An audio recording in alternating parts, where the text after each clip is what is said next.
Welcome to the Author to Authority podcast. And today, if you are a solopreneur, a consultant, a professional, kind of an entrepreneur with maybe very little staff, and you're thinking to yourself, marketing, I don't have time for marketing. I got so many other things on my plate. Well, then you are going to want to listen to today's episode of the Author to Authority podcast.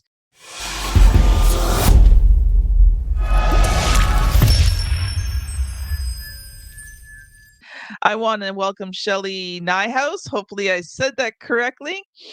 And she helps service based businesses get more clients by developing a solid personal brand and a list building strategy with aligned content that connects and converts.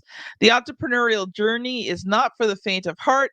However, after 2 decades and 3 different industries of owning her businesses, Shelly has learned that the flexibility and freedom to do what you love outweighs the risk. Along the way, she discovered her true passion was marketing and helping other businesses. Shelly's a firm believer that marketing does not have to be complicated, it can be fun. Shelly has helped numerous service based businesses overcome the overwhelm of marketing by helping them create a strategy to improve their communication and create greater connections with their clients. Welcome to the show, Shelly. Thank you so much. It's wonderful to be here today. Well, I was already enjoying our pre-conversation, the one that goes on before I hit go live. So I know we're going to have a really good time today. I think probably one of the obvious first questions to ask is, when you are that solopreneur, professional consultant speaker, can you market with limited time? I think you definitely can. When you have your own business, we all wear the hats. We're doing all the things, and it's really hard sometimes to decide what to prioritize. So the key with good marketing is you really have to have a mindset shift. You have to work Mhm. smarter and not harder. And another thing is you have to realize that you are now a producer of content. And that mindset is you are the expert, you're the producer of content. So instead of getting online and trying to respond to every single comment and DM and being in that consumption mode, if you switch your mindset to producer mode and you really think you approach your marketing with that type of mindset, and how can you put out content that is really aligned with what your audience wants to hear, and you work smarter, not harder, you can compress it down into just a few hours a week.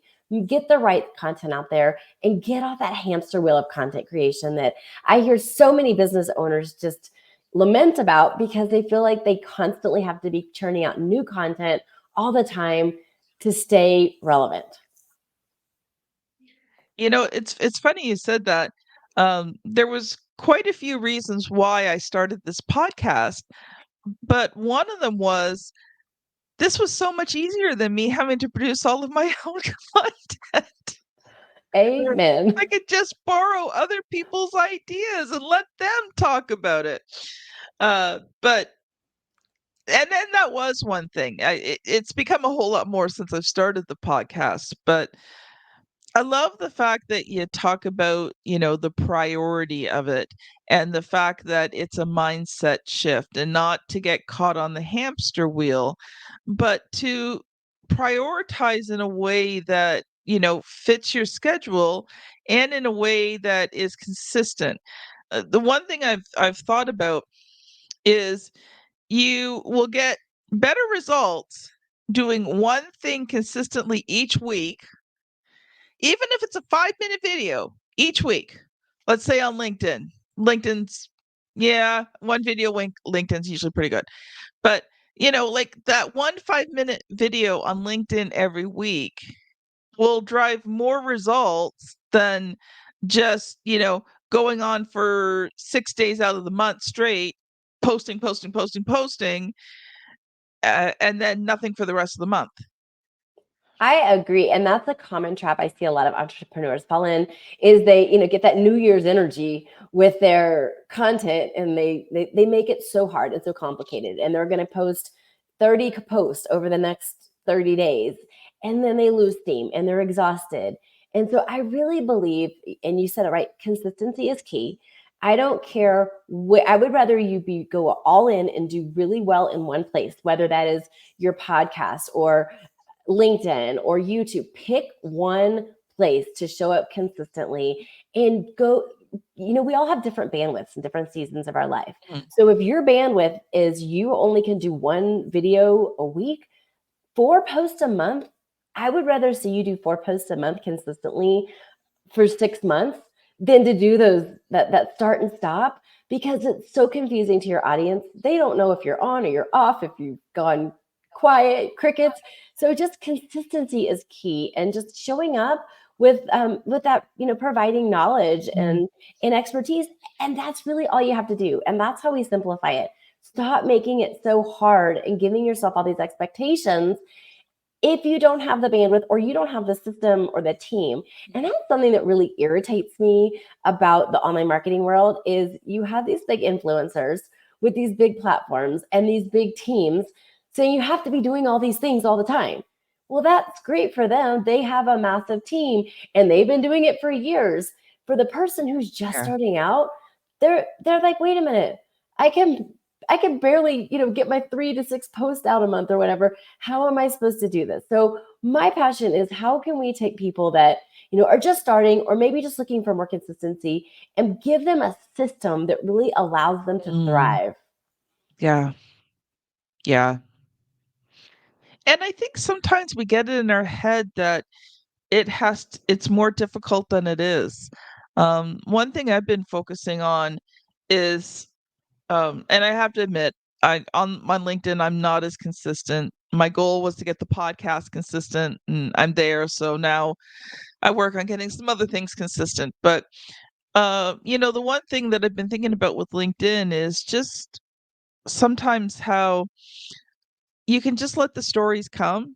So this morning, it's like a mini tree that's between my house and my neighbor's house. The tree's actually on both property lines. And it's a nice tree. It's okay. And by fall, you've got all of these berries on it. Like the thing is just loaded with all these red berries, and they don't fall off. A few fall off, they just stay there. And during the winter, they ice over, they freeze, they dry out. I mean, they don't look all that great. Let's just put it this way at this time of year. But I was sitting there this morning having breakfast, and my neighbor had told me that come February, March, because we're relatively new to living here, you'll see birds eating the berries. So this morning I was sitting there and birds were eating the berries. So I snapped off a picture and I talked about the fact that sometimes we think that what we have to offer is useless and it doesn't make a difference. Yet to these birds, those dried up, frozen, not pleasant looking berries are the difference between life and death for those birds. You're right. I love that you talked about just organic content. It can come to you. We don't have to sometimes have these massive plans and strategies. It's at the end of the day, marketing is about conversation. And what you just did is you thought, okay, this is a teaching moment. This is a conversation I want to have. And you literally took that conversation and you took it to the world. And sometimes, back to complicating things, we lose sight of that marketing is just relationships and it's all about conversations. So how do we create conversations in a way that's authentic to us? And one of the things I always teach is personal branding. And personal branding really is consists of three things. It's your name, it's your face, and it's how you make people feel. And by creating that conversation, that's what you're making people feel. And in this world where people are so great craving connection, if you're going to show up and do marketing, maybe spend the time really having those conversations rather than pushing and just blasting people with a lot of this like pre-generated content, because that falls on deaf ears. They're tired of it. They have seen it 1,000 times. They've heard it. So if you can come up with unique content that just is your voice, how you make people feel, and make people feel seen and heard, you're going to stand out from the crowd automatically. Yeah, and it's not, post buy my stuff, buy my products, buy my services. I mean, it's not that you don't post about those things. You do, just not all the time.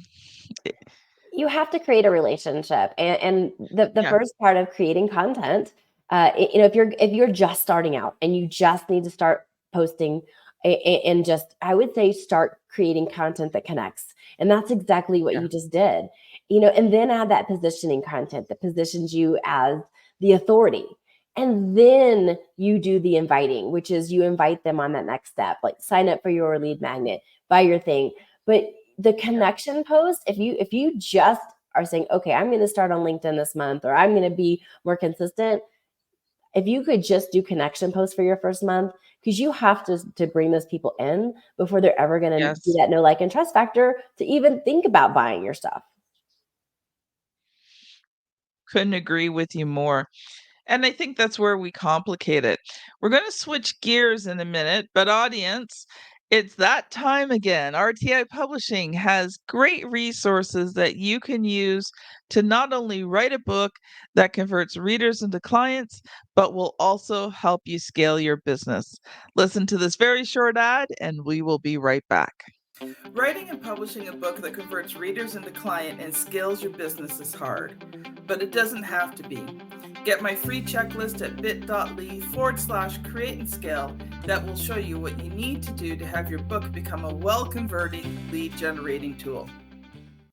Welcome back. Shelly, I've just really been enjoying this conversation, and I want to let's dig in a little bit deeper here, because I know you've come prepared. We've just been kind of talking about it generally, but I know you've come prepared with some great hints and tips for us, and so I'm going to let you loose to share those, and then we'll talk a bit more.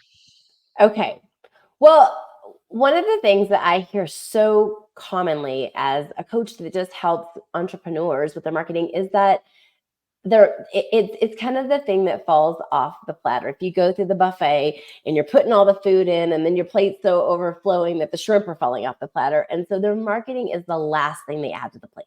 It's always the last thing. They're not that, motivated or excited. So it's like the shrimp at the buffet that gets added on at the end, and it just falls off the plate because there's no more room. So we have to start thinking about, your marketing is your oxygen mask. It is your oxygen mask. And if you don't put your own oxygen mask on first, you're not going to be able to help other people. And the way that you show up in the world and let people really see how they can work with you is through your marketing. So we talked about it earlier. Marketing is simple. We're not going to make it super complicated. It's about creating conversations. But the key to working on your marketing is to find the time. So I really teach my clients 5 simple steps that allow them to start to just think about how to create time to put that oxygen mask on first for their marketing. And the first one we already talked about earlier in the episode, but you have to have that mindset shift. You have to get out of that consumption mode that you're constantly scrolling, you're on the endless scroll, you're trying to keep up with everyone else's content, because that puts you in that consumer mindset. And if you're in a consumer mindset, you can't show up as your best self and create content that resonates with your audience. So I always say, when you do your marketing, you have to make that mindset shift. And I really encourage you to create your content outside of the platforms, because you need to be able to think, to do that deep work that is so necessary to really add value and not just be reactive or stuff like that. And so I really encourage people to have that mindset shift. And then the second thing is, back to the marketing going on at the end, we need to find the time to work on our marketing. Mhm. And so one of the exercises I always work with my clients on is we do just a simple time tracking. I know as creatives, many of you guys are cringing because you're like, I don't want to track my time. But when you go to the I don't have gym, time to track my time. exactly.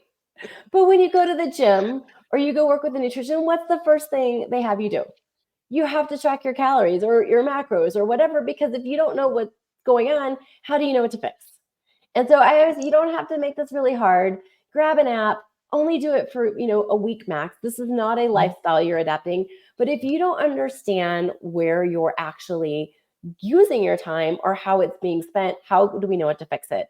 And Laura Vanderkam, she's a time management expert. She has a podcast, Before Breakfast, but she has just a simple 168-hour spreadsheet that I love. I'm like, just go download that because it's easy and you don't have to reinvent the wheel.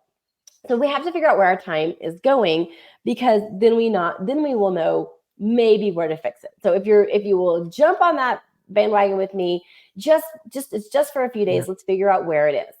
Okay, so now we know where our time is. We've changed our mindset. We know where our time is going. How can we start batching? And I always say batching is your business superpower. What activities, like-minded activities, can you put together to really start to create momentum? Because when you're task Mm. switching, and I see this so many times in entrepreneurs, they're maybe recording a podcast, and they're going to go write for a few hours, and then they're going to go maybe to a networking event, and by the time they tell me their schedule, I'm exhausted just listening to it. I'm like, you are wasting so much energy going back and forth between tasks. So how can we batch those tasks together into similar activities? Can we record all of our podcasts in one block, maybe for a certain time? Or can we maybe go do a deep work writing afternoon or content creation? So look at your common activities, as you've tracked your time, and how can you batch them together? Because batching is going to be your superpower, and it's really going to free up that time, but mostly your mental energy. It's going to free up your mental energy to allow you to start actually thinking about your marketing so that you're actually prioritizing it. So the third thing I always say is to really work on batching. Okay, so now you've identified some activities, and you're maybe you've even created that ideal week. Again, it's never one of those things that's set in stone, but if you have a general idea of, maybe Monday is going to be my writing day, Wednesday is going to be my networking day, whatever, you Mm. can always personalize it and tailor it as it goes, but you at least Yeah. have a plan. You're not waking up going, oh my goodness, what am I going to work on today? Which is what leads me into my fourth thing. And this is what I do in my business. And when I say it, to me, it made such common sense. But so many people are like, wow, I've never thought about that before. So I started talking about theme days. I have theme days in my business. So for me, because I'm a weirdo and love alliteration, I have marketing Mondays. Like I said, marketing Mondays, and that is when I actually work on my marketing. And I do that because I'm putting my marketing, my oxygen mask on before at you, because once you get pulled into meetings and client work and all that, you have lost control. So I actually block Mondays. I don't have meetings on my calendar. For me, it's my reward. I have no makeup on. I can be in my sweats, and I sit down and I work on my marketing. It is my deep work time, and that's when I create my content. And a lot of us, sometimes we have to create external content for marketing, but we also have to create internal content for our clients and our courses and stuff like that. So it's just a content creation day, but it allows you to do it first, to make it the priority. And then you can pat yourself on the back because you've done it. So for me, my schedule is I have, marketing on Mondays, Tuesdays and Thursdays are client calls. Wednesdays, I work on it's podcast recording days or and not networking days. And then I build in margin. Fridays are my flex Fridays.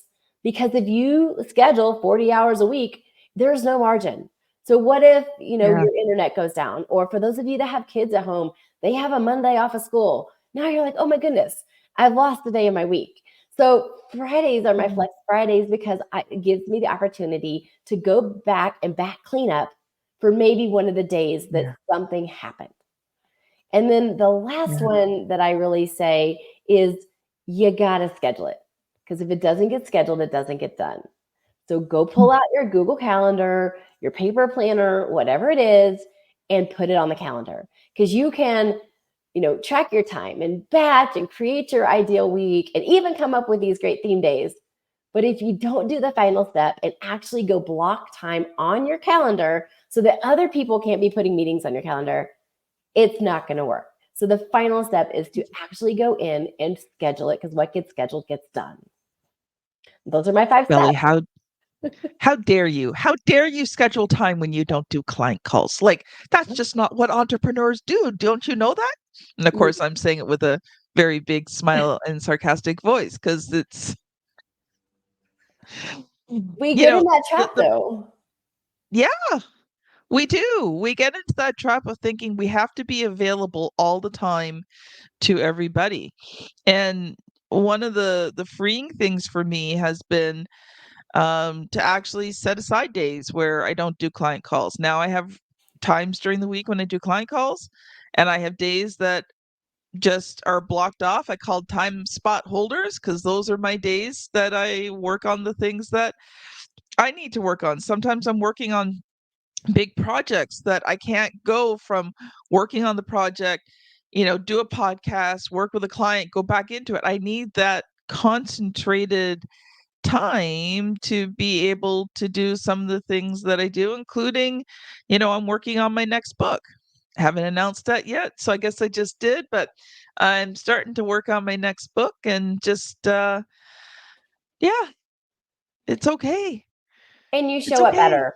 When you time block, and maybe you have Tuesdays and Thursdays for calls, you're in the momentum, you're in the group, and you're actually doing your customers and clients a favor because you're showing up better for them because Yeah. you've had that downtime to to do the deep work. So I find I'm a much better coach when I actually do it with that type of schedule. The other thing for me, I find by the end of the week, I'm just tired. Like Fridays, I do call it client calls on Fridays. Like I have no energy left. Like I am done. I've spent all week working and working hard.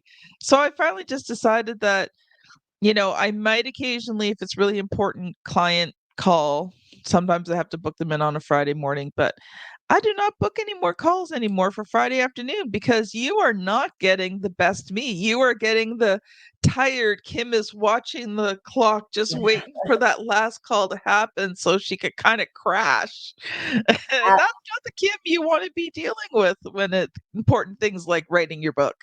Well, and I didn't mention it when I was talking about this, but my reward to myself is that if I worked Monday through Friday through Thursday and I check those boxes, I go do something fun on Friday. So Flex Friday does Mm, not mean you have to work.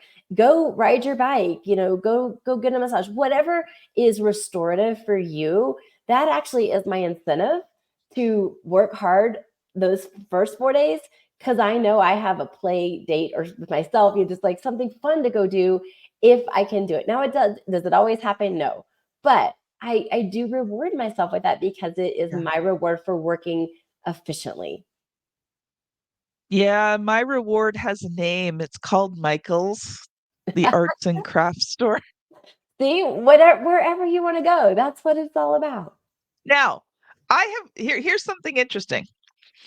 Um, I used to go into these stores and like Fabricland and different places, like I love to craft, and I'd come out and I'd buy $100, hundreds of dollars worth of stuff that I never did. So one day I was in the store and I realized something. I realized that it was not actually working on the projects that made me happy, though I do like working on the projects. I love the imagination process. When you walk into the store and you imagine all the things you wanna make, and I realized that I never had to buy anything to be able to Oh, walk through the store and imagine. So now I only okay, I can't say this 100% 'cause, um, as a side hobby, I don't know, have you ever heard of the Cricut machines? yes. Okay, so I am actually a Cricut contributing artist. Oh, cool. I create designs. I have people in my company create designs, and they are approved by Cricut, and they are available on Cricut Design Space for other people to use. So I as part of that, I'm doing projects to promote the designs I do. So I am now buying things ahead just because I have to have a continuous stream of projects. But normally, I don't buy ahead anymore. Like my personal projects, if I'm just working on something for me, I will buy what I need when it's on sale and work on the project. And then I don't really buy ahead until like I'm about 90% done that project. And then I will go out and buy the next one. But in the meantime, I go to Michael's and I walk around and I imagine, and it makes my heart happy. How wonderful that you're that self-aware though. You're like, I don't need to have a shopping cart full of things. I can just, you love that creative imagination process. Well, I think, sometimes we think we have to buy, but when you look at it emotionally, You don't need to buy to fulfill that emotional need. Like, I have this need to create, but I can go into the store and I can imagine, Mm-hmm. and I don't necessarily have to buy. And I I've love learned that. too that, especially with the major purchases, like, things that would be like 100, 200 or more dollars, I don't buy the first time I go into the store. So I will look at it and I will wait at least 24 to 48 hours before making that decision. And, if at that point I'm still really craving that thing, then I'll probably go back and look at it again and see how much I really want to do this thing, or is it just the fun of buying it? And do you normally wind up buying it, or do you decide that it was just the fun of buying it? Most times I just decide it's the fun of buying it. Well, Yeah, I even online shopping now. A lot of times I'll put things in the cart because I like putting things in the cart. And then I let it sit for 24 hours or 48. And then if I go back and I still really want it or I need it, okay. But a lot of times I go back and I'm like, I don't really need that. It was that, just the emotional thing at the time of putting it in the cart. Plus, here's a little hint and trick. It's not with every single company, but a lot of companies, if you put something in the cart and you wait a day or mm, two, so don't log out, just put it in the cart and shut it down. Sometimes they'll send you coupons for like 10% off, 15% off, free shipping because they want you to buy. my husband actually works in the digital marketing industry, like, and he's like, just don't buy it yet. You probably will get a coupon. He's always telling me that. Shelly, we did not get time to get to your story today, so we will probably have to have you back on another time so you can share a little bit about your business story. But here's the question that I ask every person who comes on the show who is an author. So there's a question if you Okay. are an author, and there's a question if you are not an author. So here is your not the author question. Shelly, if you were to write a book to build your business, what would you write about?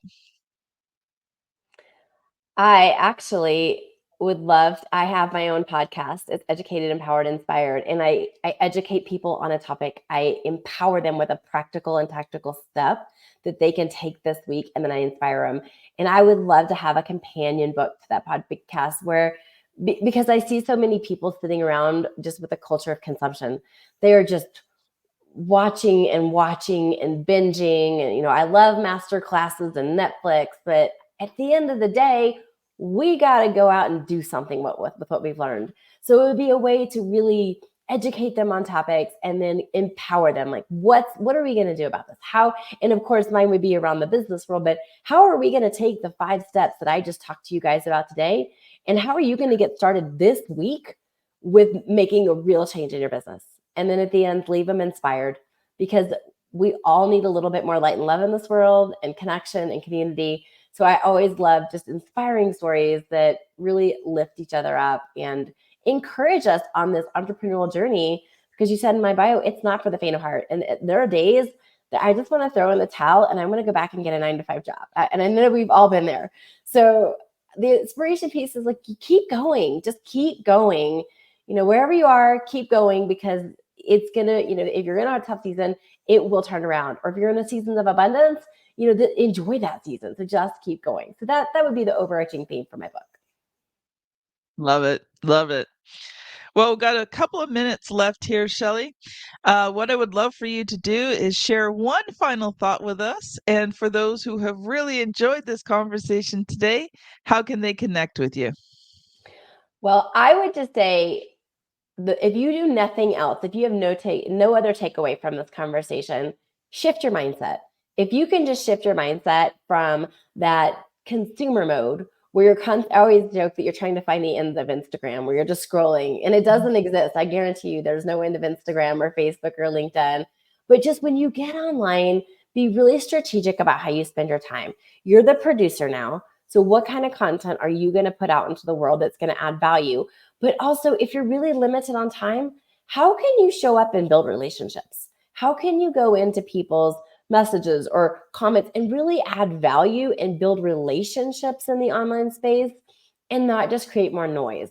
My dad always used to say, don't talk just to hear yourself talk. That was something I was told so many times growing up. And I see so many people in the online space kind of just doing that. They're just talking to create content, to hear themselves talk. So really shift that mindset, see how it Mhm. can impact your marketing. And if you just do that one thing, you will see a huge change in just how your content converts and that you're now off that hamster wheel of content creation. Yeah. Yeah. I love Yeah. it. How can people connect with you, Shelly? Well, I'm on all social channels is at Shelly Niehaus. LinkedIn is a great way to find me, as well as Instagram. Those are probably the two platforms that I'm on the most. I have a couple of freebies out there that are around this topic about how to incorporate business resources that allow you to save time. They're linked in all my social profiles as well as my website.